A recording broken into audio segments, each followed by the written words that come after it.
afternoon. Happy Wednesday. Welcome to the Tulip Tribe, our weekly collaboration. A little bit of education, a little bit of inspiration, a whole lot of fun hanging out with our friends. Obviously, still need my coffee. Priorities, that's the first thing I do when I'm getting ready for live is I go make sure I've got a thermos of coffee ready to go. Then I go and I make sure I turn my phone off so that it doesn't interrupt anything. And then I take a peek because usually Marisa sets the studio for me. So I come take a peek to see what fun things do I have. And today I was in an orange mood. I don't know why, but orange was just speaking to me. So we're doing a lot of orange blooms, orange containers. So if you don't like orange, you may as well just go right now because you're not gonna like it. If you like orange, hang out with me. We'll have a bit of fun. We've got a full house in the studio. I've got Teacher Carolyn, Teacher Marisa, and Tech Parker. Online with us, we've got Caledonia and Susie. So we're all here to get together with you. So if you'll take a moment, introduce yourself, let us know where you're from, add your tulip, and start connecting with each other. You may find that you have a fellow tulip that's just around the corner from you, or maybe around the globe, because I know some of you are watching me in the middle of the night, some of you are very early in the morning, some of you it's dinner time, but for here in Portland, Oregon, it's 3 o'clock in the afternoon. But I'm kind of exhausted today, I'll be honest with you, because I was up at 4 a.m., yes, you heard that, 4 a.m., because I got to see the eclipse. We had the total eclipse of the full moon today, and it was totally clear, which for Portland, Oregon is a big deal, because the cloud cover, you usually don't get to see that. It's too dark with clouds, and it's just hidden away. So boy, was I thrilled. But now, I need a nap. But, enough caffeine, enough inspiration from you, and we should be good to go. So we're talking about business today. The business of flowers. Being your own boss. Being a blooming entrepreneur. And deciding if that's right for you. What are the pros? What are the cons? How do you establish yourself in the marketplace? Where do you fit? How do you determine? Are you a member of a wire service? Do you need software? What equipment do you need? How do you compete in such a vast playing field? Is it going to be fun? Is it really what you want? I always tell you, do something you love. Is ownership something you love, or is designing something you love? Two different things. Yeah. So today we'll be answering those questions. I asked in the Tulip Tribe group, the private Facebook page for graduates, students, and Flower Lovers Club members, I asked if there was anything in particular you wanted to know and made a list of the questions. One question that came up from Heather right before we went ready to go live. She's out having dinner right now and she's going to catch us on replay, so she'll hear it then. But she said, when are you updating the entrepreneur class and when will that be on the calendar? And I'll be honest with you, we are working on the update on it, but it's second in line after we finish the Wedding Floral Specialist program. That's what we're working on right now, getting the Wedding Floral Specialist certification update totally done, because we had pulled that from the market a couple of years ago because it was out of date. It needed to be rewritten, refilmed, re-everything to make sure that we included flower walls and chandeliers and all of the big stuff that you want to learn. So that's what we're working on for the rest of this year. So the entrepreneur is going to have to wait till 2022 before we can have that updated and ready for you. So that's your question. When is the entrepreneur coming? Next year, not this year. For this design, I grabbed some curly willow just because it spoke to me. It was so beautiful. It's a little leggy, so I cut it, and now I'm going to bring it back on itself and lash it together so that it's not quite so leggy. Kind of pulling it in. And while I get this done and then tying it off with bind wire, what's going on out there? Over here in Facebook land, and they're still coming in, but I'll give a shout out to who I see so far. Okay, we have John and Denise, Robin. Jim is joining us from Florida this time. And may I must say, there's quite a lot of people joining us from Florida today. Oh, wow. And Lisa, and we have Beatrice, who loves orange. Christy, Ashley, Deirdre, Rick, Caprina, Julia, Nikki, Natalie, Kathleen, Janet, Ayana, and Molly.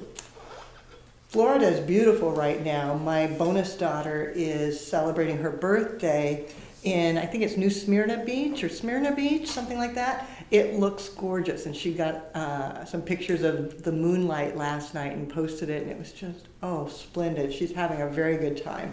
So it is a nice time to be in Florida. So welcome to our Florida people. What's going on in your world, Carolyn? Well, over on YouTube, I have Heidi, Rose, Leslie, Sonette from South Africa, Georgina, from Portugal, Audrey, Carla, Dee, Celine, Jana, Paula, Carla, Nikki, Veronica from the Philippines, Roxanne, Anita, and Esther, who is a new advanced graduate. Oh, Esther, so congratulations. I know I just signed your certificate. I saw that go across my desk. I signed it, and it's going out to you. I don't think you've received it yet, but just went out today. Just went out today. I just remember signing it. It's like, oh, how exciting. So congratulations. Now what I'm doing is taking some of the willow and wadding it and just shoving it. That's a technical term. Shoving it down inside because I want to do this foam free, which is something I just want to bring up in this whole business of being a florist. You have to determine what is your story. Are you foam free? No, you're not foam free. Both are fine. You have to decide for yourself. No judgment here. But which is going to be you? What is going to be your business? How does it work for you? And knowing how to do foam-free mechanics that are still stable and deliverable and long-lasting for the consumer, that's one step. We include foam-free design in our basic course, our advanced course, everything now. We've got a cross-section so that you can know how to do the mechanics for foam-free so that you have stability and that the customer is going to be happy. You know, part of the beginning of business, the whole starting point for you is to make sure that you have the education to do successful enterprise in business. Inc. magazine came out with an article years ago, and it made so much sense to me. But they were evaluating the success rate for businesses and how much education and research prior to opening equated to success in business. And it was fascinating to me. They found that the most successful enterprises of any kind of business, not just floral, but of business as a whole, had 2,000 hours of research and education invested in themselves. So that equates to 1 year of full-time work. So thinking about it that way, if you worked full-time for a year, you'd be investing 2,000 hours. So the question is, how do you put that together for your business? How do you give 2,000 hours to planning, organization? Now, if you do basic floral design, there's 120 hours. And if you put some time outside of class, it might be 150, 160, 200, but it's a starting point. Advanced floral design's another 40 hours. So if you put the two together, there's 160, add in homework and such, maybe 200. That's starting towards your 2,000 hours. They also discovered that more than 2,000 hours didn't make you more successful. because there came a point that you just need to get out there and do it. You've got to make some decisions and you have to get started. So prolonging it, giving yourself 5,000 hours, doesn't really give you the opportunity for greater success. So thinking about it from that standpoint, again, are you worth 2,000 hours investing in your own future? I think you are. And that kind of gives you a starting point about how do you plan for a business? How do you plan for success? Now, as I got my armature in, I'm now weaving in a baseline of foliages. I used some Israeli ruscus and some fatsia leaves. So I've got the armature, which allows me to have foam-free stability. Then I've got the foliage, which fills in the base, giving me substance to then support my flowers. And now I can go ahead and start adding flowers, whatever I might want. Thinking orange, of course. Marisa, Carolyn, while I grab flowers, what's going on? Well, I have a couple people over here on Facebook wanting to know, there's kind of two questions in one here. If the curly willow deteriorates the water, impacting the longevity of the flowers, and in addition, is there anything else besides curly willow that you can put under the water without putting bacteria in the water, etc.? Great question. Curly willow doesn't seem to impact the life of the flowers. If you think about the botanical name, salix, S-A-L-I-X, I believe, it's like salicylic acid, so it's actually an acidifier. It makes the pH of the water go down and the flowers actually drink well, and it helps not turn into bacteria and such. So it actually works out pretty well.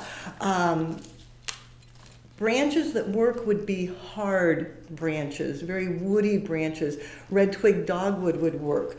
Grapevine doesn't. It's too shreddy, and it does have too much bacteria and debris that gets in the water, and then that does shorten the life.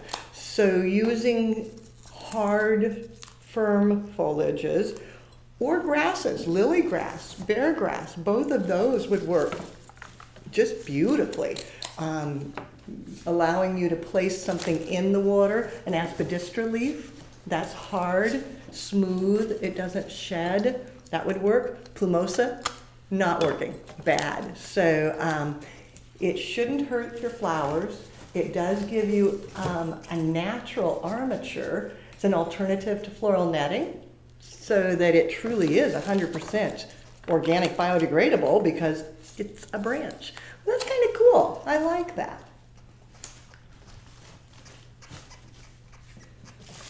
Now I'm making a fairly large arrangement, big and full, because that was to remind myself to talk to you about why you might want to go into the flower business.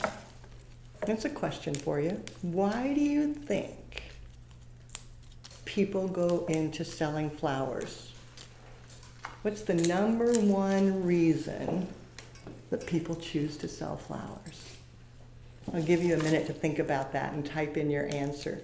Why do people sell flowers? Christine, Well, oh, sorry. Go ahead. I was What's just going going on? to say, Christine made a good point. Does binging our channel count towards your 2,000 hours of business research? It does, because there's education in there. You know, 2,000 hours of research can include taking a walk through the woods and looking at how plants and flowers grow, looking at how they relate to each other, because that knowledge will help you be a better designer. It can include going window shopping to look for trends and colors and styles that are out in your community. So yes, there's lots of ways to build on your 2,000 hours. Marisa, Carolyn, what else? Since we're talking business, Nicole has a really great question. Who, for one, let's congratulate her. She just started her wedding floral business and already has 2 weddings already booked. Congratulations, I'm so happy for you. But she's wanting to know your opinion about asking a bride what their budget is. She has heard both sides, where some florists do and some don't. It's a great question, and I have an opinion, but I'd also like to hear what the tribe has to say. I'll share my opinion. Help me remember that we come back to that question. So we have 2 questions out there now. 1, why do people choose to sell flowers? 2, should you ask a budget of a potential bride? But let's stretch it out. Should you ask the budget of any customer that wants to buy from you? And then we'll come back to that because I do have my thoughts on that to share. Of course, I always have a thought to share. I mean, Leanne always has a thought. So now I added some alstroemeria along with some roses. And you can see I'm starting to get a couple different levels going here. The roses are tucked a little lower because they're heavy. The alstroemeria out a little higher because they're kind of delicate. So I'm going to grab some more flowers because I like flowers and I want this to be big, bold, and fabulous. So while I grab some more, you guys keep going. Well, in answer to your first question, why people are selling flowers, everyone is saying to spread joy, love, comfort, and to make people happy. Those are good answers. Fun. Okay. So to make people happy, to spread joy and comfort. Good. Any other answers? I have, same here, happy, to spread the happiness, to share beauty. Christy said it also makes us happy to sell and also receive. And Julia pointed out that flowers reduce stress. Those are all great answers. Wonderful answers. Not what I'm looking for. But they're good answers. Wrong. No. Those are all very good answers. That's not the number 1 answer, though. So we'll keep going to see if anybody gets the number 1 answer. So I'm using the miniature hydrangea. I like to use minis on a lot of things because they seem to hold up better than regular hydrangea. Sometimes if it's a really thirsty stem, it can fade a little quicker than you want it to. By taking the opportunity at cut-in point to dip it in alum, you can encourage it to stay fresh longer. So I'm going ahead and dipping it in alum. Alum is a pickling spice. If you can't find it at your grocery store, we do have it here. We sell it in a bottle so that you can purchase it from us. But you may be able to just find it locally at your grocery store because it is a spice that is used for pickling. And also it's a homeopathic medicine for like fever blisters and such. So you might find it in a health store. So it has a couple of uses.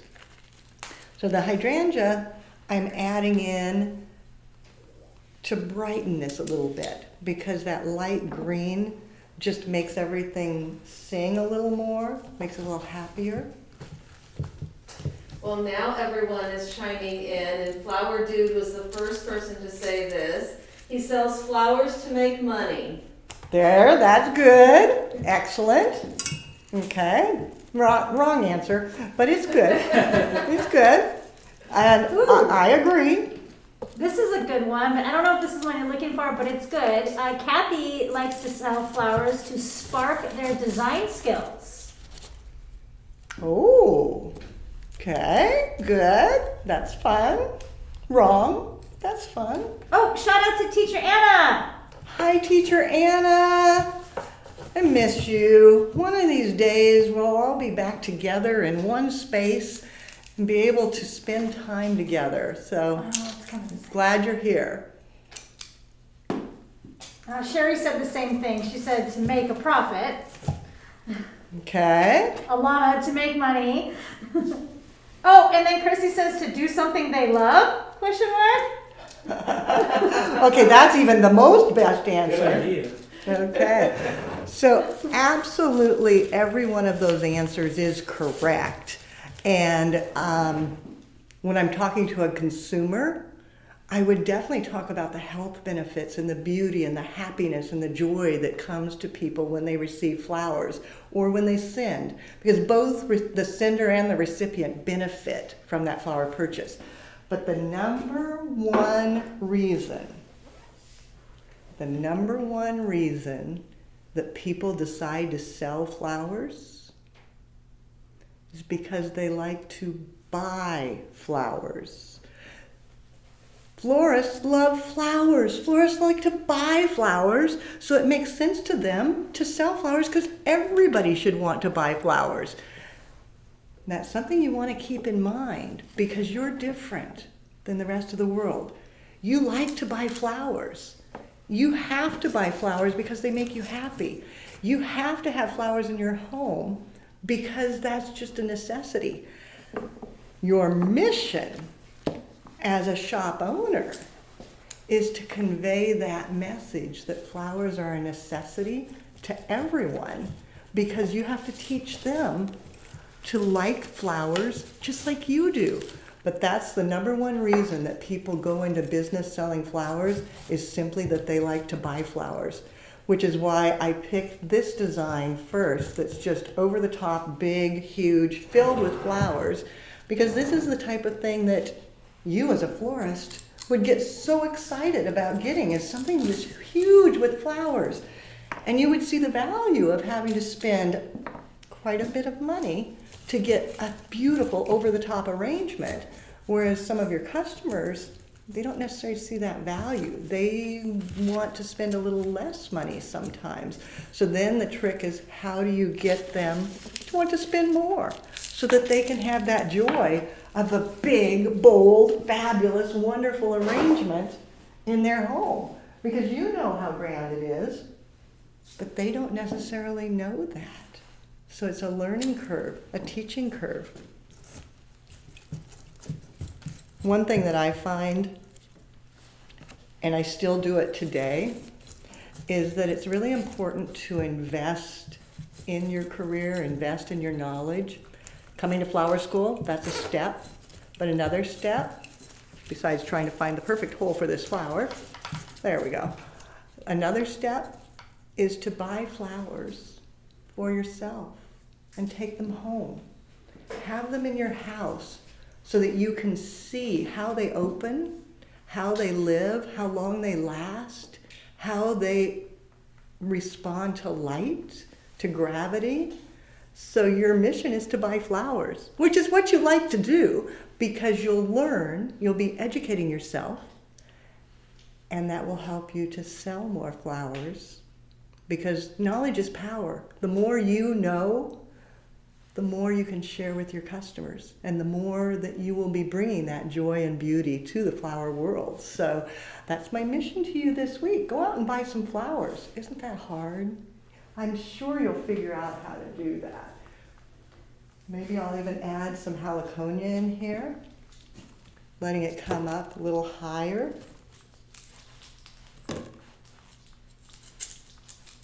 Leanne, I stopped keeping track about the budget question because everyone said yes. They ask. Yep. Same with you too. I didn't see one no. Excellent. That is what I would say too, is ask what the budget is. And if you don't want to just say point blank, what is your budget? Because they may not know. They may not have an idea of what flowers cost. And so sometimes if you ask and they don't know and they pick a number that's really just kind of wrong, that there's no way on earth that it could be done for that, you've sort of shut the door.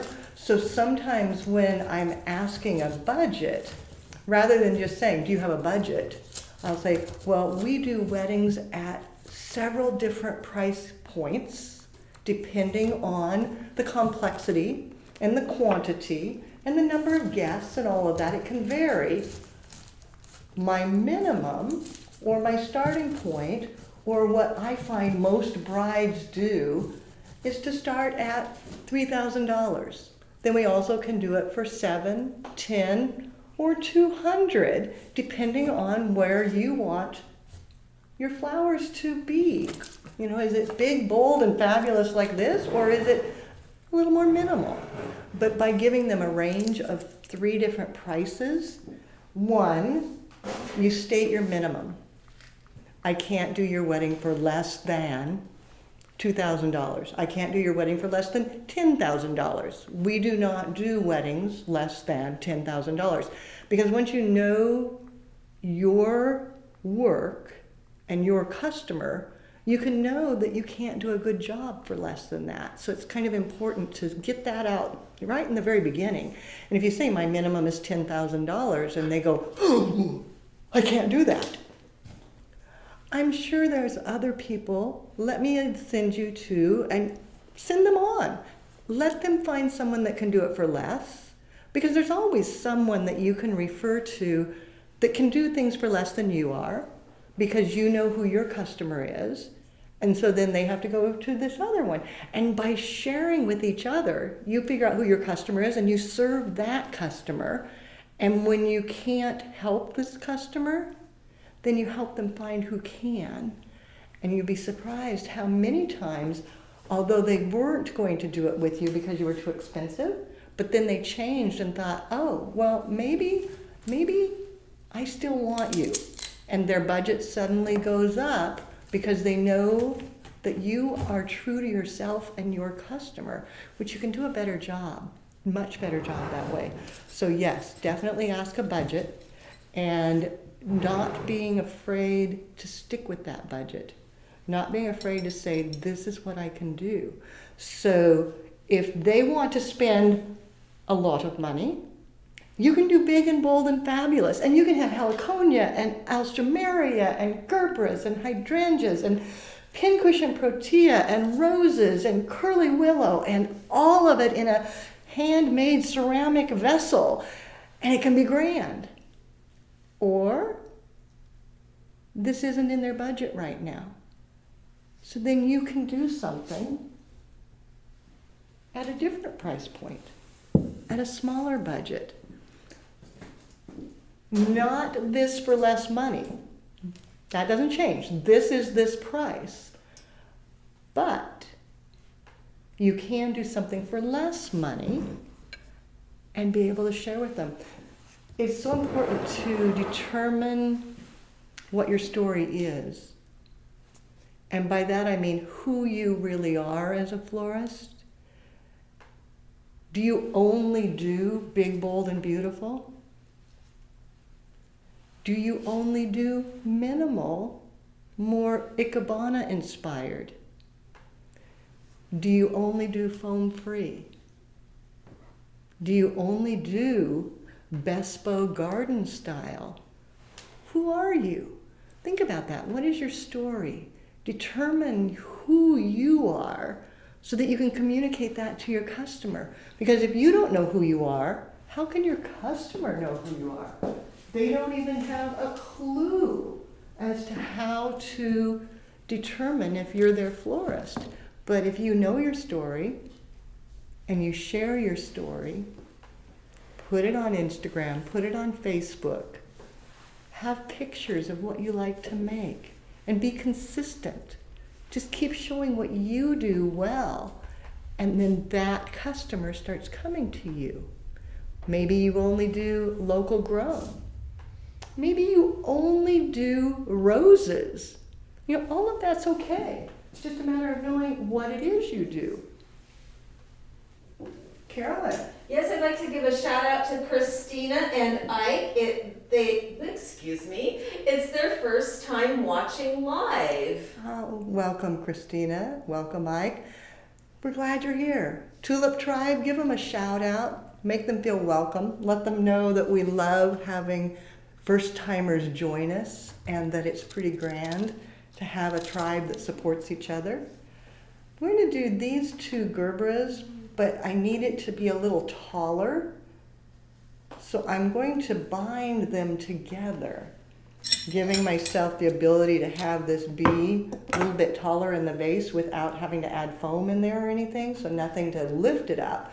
I do have to make sure it gets down deeply enough to be in the water level. I can't have it above water, but I could go ahead and elevate it a bit by binding these two together. And I find it's best if you bind it in two spots because that helps secure it. So I'm just using bind wire and then lashing the two together. And then one has a little bit of a curvature, so I'm thinking about how that curves and then getting that together. There we go.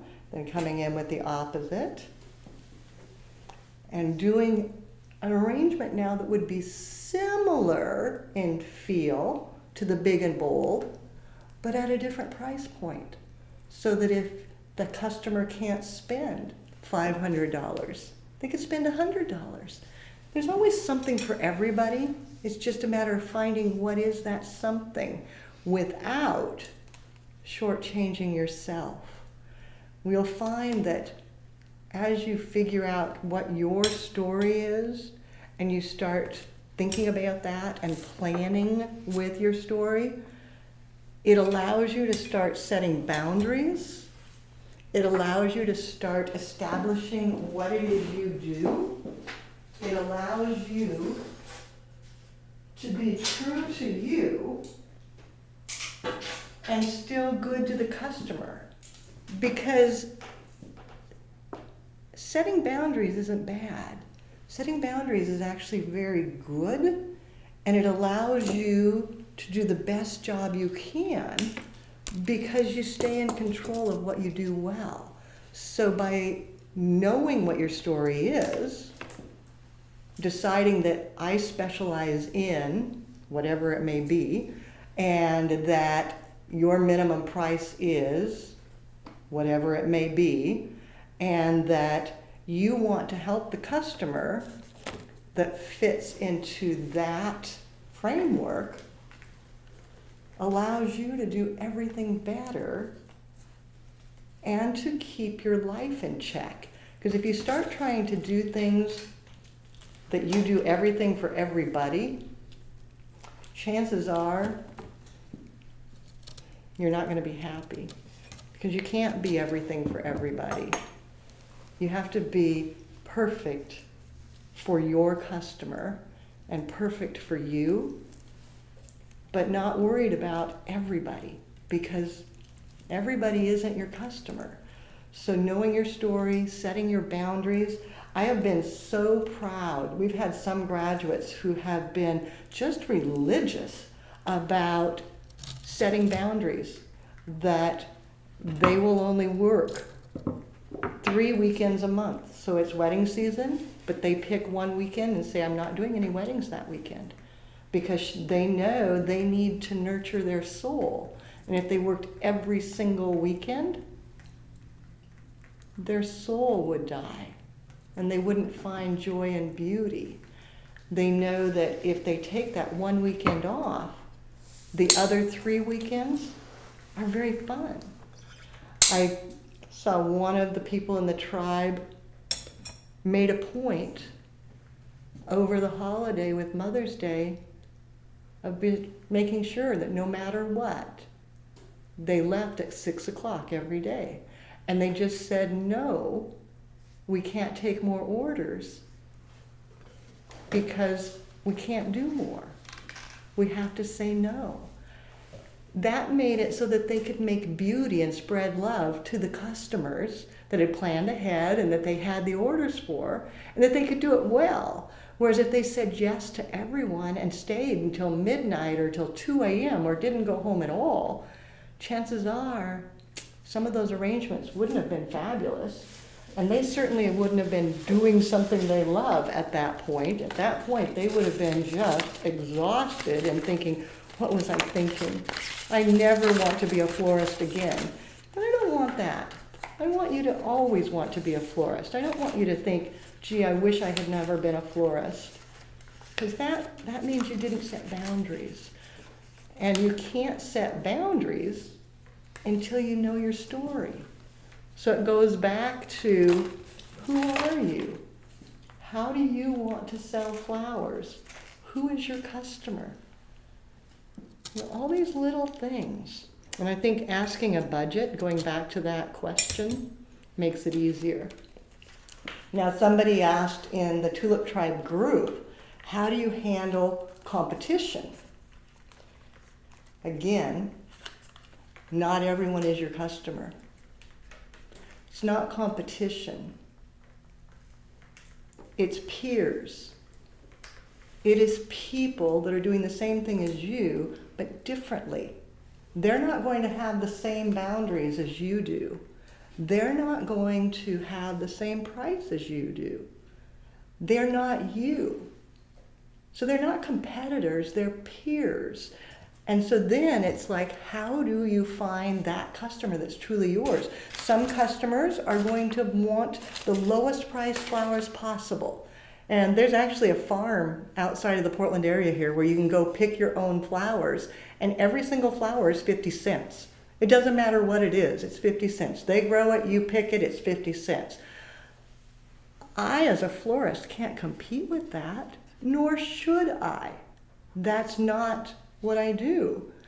There are florists in town that will have a minimum of $500. They will not take an order less than $500 because they're home-based and they don't keep flowers on hand. So if they take an order, they have to go to the market and buy flowers. They have to buy in full bunches because you can't buy one flower.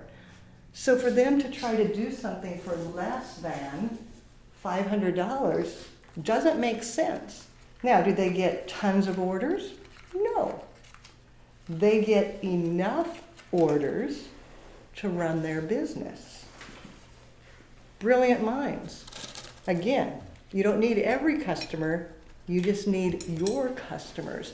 So when people ask me about competition, I just tell them there is no competition. There are different places to buy flowers and different people who sell flowers, but they're not your competitors. They're the peers, and you have to determine what's different about you, which brings it back to what is your story? Who are you? What are your boundaries? What do you do well? And when you put it in that framework of there being an abundance, you can do so much. When you start going from a framework of lacking, it's not nearly as much fun. Nothing works as well. So working from the format of abundance, that you have so much to offer and there are so many customers that want it, you just have to find them. Then somebody asked me about computer software. And that's a big one, because with computer software, your life can be easier. There's software to make recipes, there's software to do the invoicing, there's software to do the routing of your deliveries. Before you make a determination on software, I'm going to set it back because I think I was getting a little tall where it might not have showed on camera, but now maybe you can see that, I'm hoping. So figure out what it is you want your software to do. You know, it could be you can do everything that you need running it through PayPal, because using PayPal you can do invoicing, they will send a bill, you can get the money back in. Maybe it's through QuickBooks. You can do invoicing through QuickBooks. There's an inventory category. They do have a POS for the point of sale system. Maybe you want something through one of the wire services. All the wire services have options for computer software. You have to determine, is that what you need? So sitting down and really kind of thinking about, okay, what am I going to do with my software? What am I going to do? How am I going to use this? Is it that I need something to map my flower deliveries so I know where they're going? Well, if you're only doing one wedding a month and that's what you do is weddings, you probably don't need a mapping software. So that's kind of worthless to you. If you're doing 40 orders a day, having a mapping software is crucial to make sure that it's efficient. If you do no deliveries, again, you don't. Do you do invoicing, or is it paid on receipt, cash and carry? If you're setting up at a farmer's market and they're just handing you money, you don't need a point of sale system. You need something just to swipe a credit card. That's all you need. What is it you need? So look into all the different things. There's so many different ones. Again, all the wire services have it. Then there's lots of different floral companies. And then there are the generic. One thing that I have found is many times the software for events and catering can also be adapted to floral very well. So you might want to look at that just to see what's out there, what's available. Because it might go, light bulb, this is what I need. Now, wire services, there's the whole love-hate relationship. And we're not going to go into bashing. We're good here. We like people and we embrace everybody. And there is a purpose for wire services. They can be beneficial. They also can be hugely detrimental. Again, you have to determine for you whether it's a benefit or a detriment. So with a wire service, the key is to really analyze every bit of the expense and then what you're paying for. So if you're paying a fee and you're getting a wire service website, that can be a positive because you would have to pay somebody for a website. If you are getting orders in and you like that and you're making money on it, God bless you, do it. If you are discovering that by the time you pay the fee and the percentages and all the little odds and ends of costs that you're actually losing money, then get out. Then it's not for you. Because that's one of the greatest benefits of being your own boss. You get to choose. You don't have to do what other people are doing. You get to choose.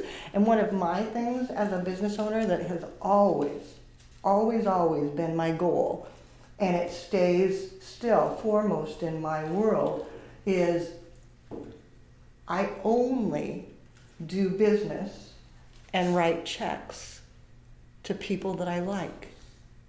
And that has been something that took a lot of years to get to because some people I had to do business with, but it turned out I didn't like them. I didn't like having to write a check to that person. I didn't feel good about it. I didn't feel like they ran a good company. And just so over the years, my goal has always been, okay, get rid of that, get rid of that, get rid of that. And you do, because there's no reason that your money, your dollars, should be going to something that you don't approve of. So if the wire service is benefiting you, give them your dollars. If the wire service is not benefiting you, stop giving them your money. It's easy. If this customer is benefiting you, do it. If this customer is causing you a headache, separate yourself. That's not your customer. So now I have big, bold, expensive, lower cost, but still kind of fun and dramatic, not boring. Still my story. Interesting flowers, interesting foliages, orange. So I'm still staying true to me, my storage, my message, my customer, but at two different price points. Now, let's see here. Sometimes people say, well, where do you learn? How do you do this? And I back up, just like Inc. magazine said, you spend time. You invest time in yourself and your education. Go to flower school. Learn the basics. Now, I've had many people tell me, well, I'm the owner. I'm the boss. I don't need to know that. I beg to differ. I agree you don't have to do that, but you must know that. Meaning that you can hire someone to make pretty. You can hire somebody to do that easily. But you have to understand and know what it is they're doing so that you can manage them well and so that if something goes wrong, you can protect yourself so that you don't have an opportunity for something terrible to happen because you didn't know. As long as you know, then you can still hire someone else to do it. You don't have to do it. But you must be ready to understand what you're asking them to do. We have many people who come through flower school to learn it, and then they never do it. What they're doing is opening a business and then hiring people to do it. But since they came to flower school, they know it. So again, investing in that 2,000 hours of education, even as an owner, is very important. Even if you don't intend to do it, I find many times owners come to flower school after they discovered they wish they knew it because they felt like their employees were taking advantage of them. That may or may not be true. It could be that you just don't know what the employee is doing. And so once you understand, then you can be a better boss and they can be a better employee. So taking the time to invest in flower school is for you, for the company, for everybody. I was talking to a shop owner today that is getting ready to send some employees into flower school because Mother's Day was so crazy busy, and he knows if he doesn't get ready before the next holiday series begins with Halloween, Thanksgiving, Christmas, they're not going to make it. They're just too busy. It's too crazy. And so he's getting ready to have his staff go to flower school during the summer months because they don't do a lot of weddings. So this is their slower time. And he's investing in education so that when the holidays come again, he has designers that are better trained and better able to service his customers. Wise man, very wise man. Everyone's loving the orange, Leanne. Mhm. See, orange was my story today. I have to tell you, I actually had even laid out an orange dress, but it was really orange and white, and I thought, it's not Memorial Day yet, you're not supposed to wear white, so I took it back out and I put on my uniform. That's another concept here, okay. But anyway, so I was gonna wear orange. You'll see it after Memorial Day because it's orange and white, and I didn't want to break the Memorial Day rule. But I said I put on my uniform. That is something that as an owner, as a business, can make your life easier. And I know this is gonna sound sort of weird, but you need a uniform. And it doesn't have to have your logo on it or anything, but you need something that is consistent so that you know when you put that on, you're in work mode. Because it allows you, when you take it off, to go out of work mode. Which when you own a company, it's easy for the business to become your life and to just become all-encompassing. But that's not a healthy way of living. It's much better if you can have a bit of downtime, some separation.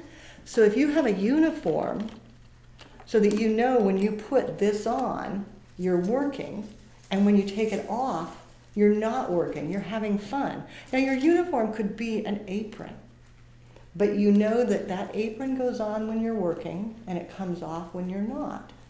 It can also be a symbol if you work at home to your family that, oh, they're working right now, leave them alone. They're at work. Even though they're at home, they're at work. And that sign, now I realize not all children pay attention. Not all friends will pay attention, not all spouses will pay attention, but if you work it consistently, meaning you also have to pay attention, put your uniform on, whoops, one down, put your uniform on when you're at work and take it off when you're not at work, and don't change that. Be consistent with that so that everyone has that same knowledge that you're at work. This is your uniform. I learned that when I worked for a woman who had a uniform, and her purpose for the uniform was to make life easier. Because if you think about what you're going to wear every single day, I mean, that takes time. It takes energy. You have to make a decision. Your brain can only make so many decisions a day before you get tired.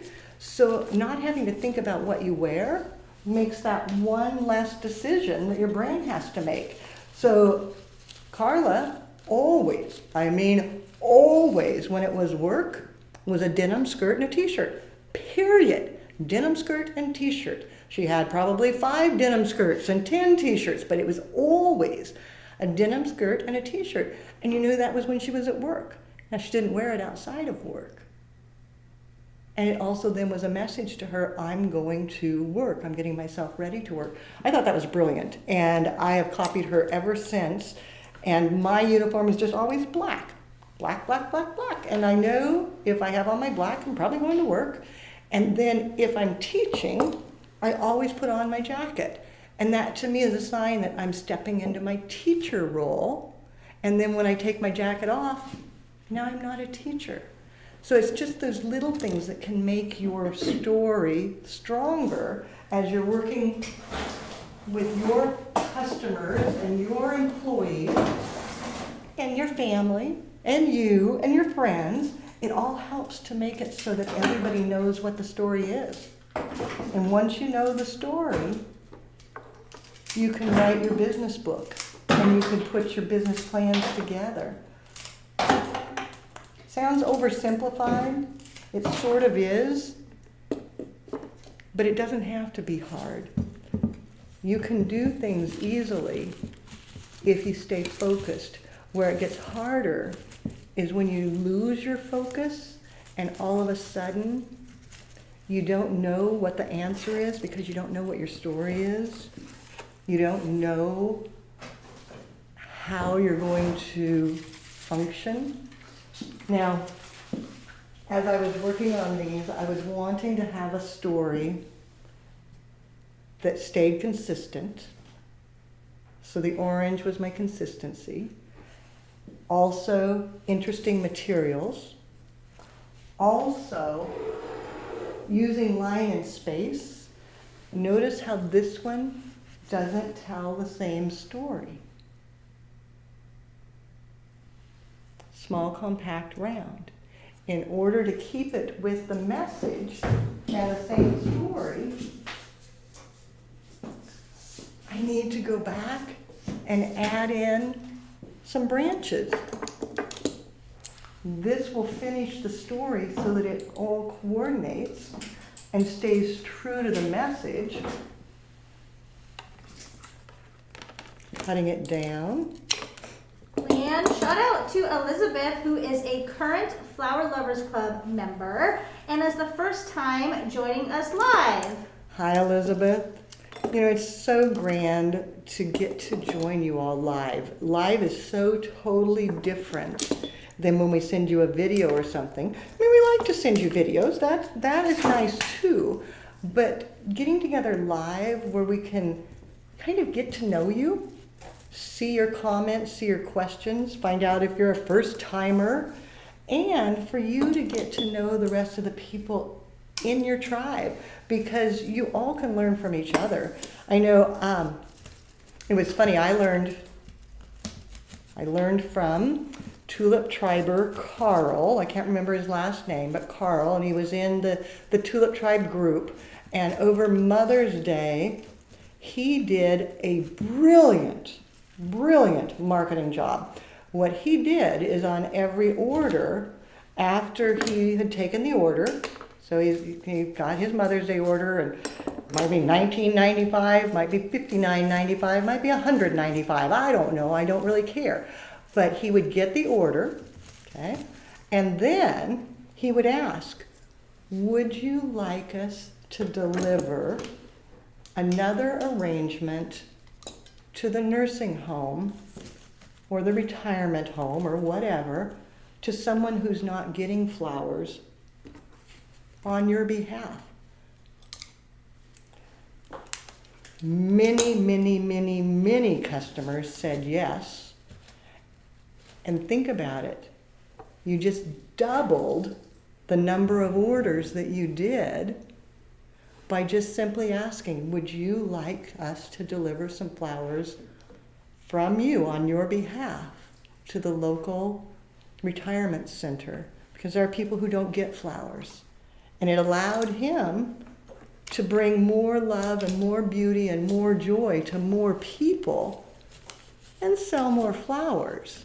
Is that brilliant? I learned that from Carl this month. So thank you, Carl, for sharing that. And every time we do a live, every time I pop into the group, I learn something else. I always learn something from you. So that's the beauty of lives. So now, this has the same message. So all three of them have the same story, the same message. They meet the needs of my customer, who loves orange. And I learned one more thing just today. It was also in the Tulip Tribe group. I was lurking there today. It was kind of fun. But Emily commented on somebody else's arrangement. It was a pretty arrangement with bright colors. And Emily said, more is more and less is a bore. And I thought, how cool is that? So here we have more is more and less would be a bore. But I challenge you to make less not a bore, because it doesn't have to be. But I love that. So Emily, thank you for sharing that. More is more and less is a bore. I'm going to use that in the future.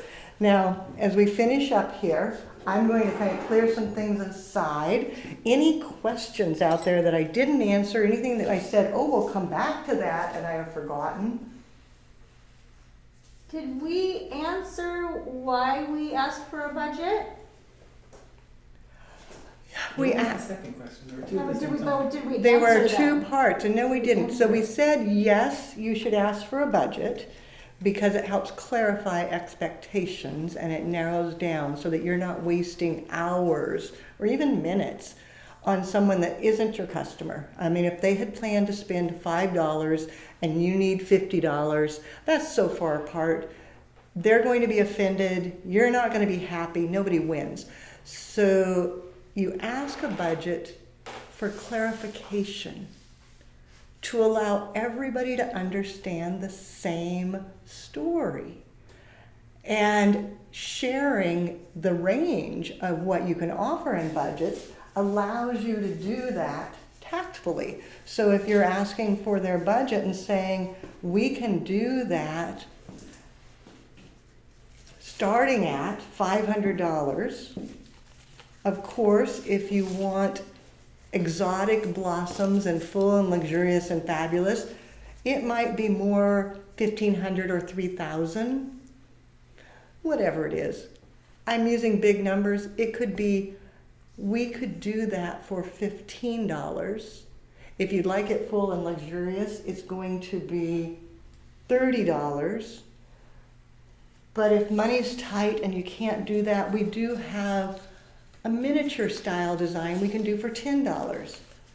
And giving them the choices and giving them that range before you embarrass them with what's your budget, but kind of letting them know your realm allows them then to come to you with theirs, or to say, I'm gonna have to think about that and leave, which that's okay too, because you know, we've all gone to places where we're like, oops, I can't afford this.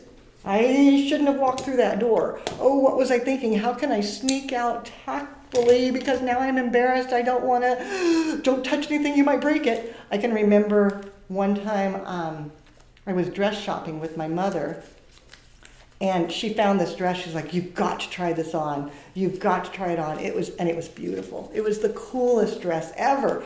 Oh my gosh, I thought it was just grand. She's like, oh, you really need this, Leanne? You've got to have this. This dress is you. And I said, well, how much is it? How much? It was thousands of dollars, and I had no idea. And I couldn't get it off fast enough. I was afraid I was going to tear something. I was afraid I was going to, it made my heart hurt. Whereas if I had looked at the price tag before I put it on, I would have never put it on. So you as a florist, if you share the pricing before it gets too far down the road, it allows people to tactfully leave because you're not their florist, and it allows for you then to save your time for someone that you are their florist. Little things. So we just got about a minute. What's going on out there? Anything else I should respond to? Nope, everybody on YouTube is doing and awing over the orange color. Cool. So next week, we'll have teacher Marisa in the studio. So she'll be doing her fun, creative, informative collaboration. So be sure and set your alarm. If you have other business questions, don't hesitate to reach out. You can post it in the Tulip Tribe group. Maybe someone in the group will have a bit of wisdom to share. You can pop us off an email. join us for Flower School. All of our classes include business, pricing, figuring out wholesale, how do you do this, how the wire services work, how business is established, who's your customer, what are the styles, all of that's included. So if you're thinking about being a budding entrepreneur, get started with Flower School. Start now investing in your 2,000 hours of study, exploration, education, because you're going to be successful and we'll help you get there. Because that's our job, to help you explore, help you find your story, determine where you fit in all of this. Because there is an abundance of floral business out there. There's more than you can handle.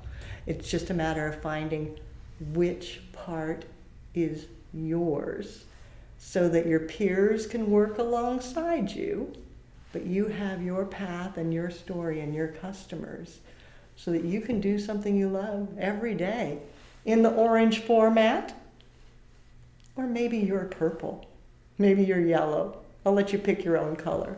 But for now, I want to thank you for joining us. Thank you, Susie. Susie's on her vacation, but she stayed with us today, so thank you. Thank you, Caledonia. I know you're always busy. I appreciate having you online. Thank you to Teacher Carolyn, who's getting ready to leave for her vacation. The holidays are always coming. Teacher Marisa's heading out of town for the weekend, and Tech Parker, I know, has lots of plans coming up where he's going to be on the road a bit. But on Wednesdays at 3 o'clock, we're with you. And I'm glad that you're with us. Have a great week, and I'll see you next week.